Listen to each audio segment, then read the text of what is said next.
Hey folks, how do we get from a few basic ingredients to one of the tastiest things that you'll ever eat? Sweet, that is. So how do we get from them to this?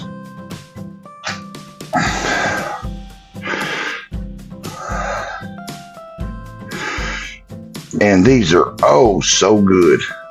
These are like chess bars, but they're an older version that was around in the Depression era. These are called Ooey Gooey Bars. And stay with me, and I'm going to show you how a few basic ingredients makes this, and it is oh so good. It was the 1930s in St. Louis, Missouri, when ingredients were scarce. An American German baker accidentally trying to make coffee cake got the ingredients switched up backwards, and he came up with something we know today as Ooey Gooey Bars or chess bars.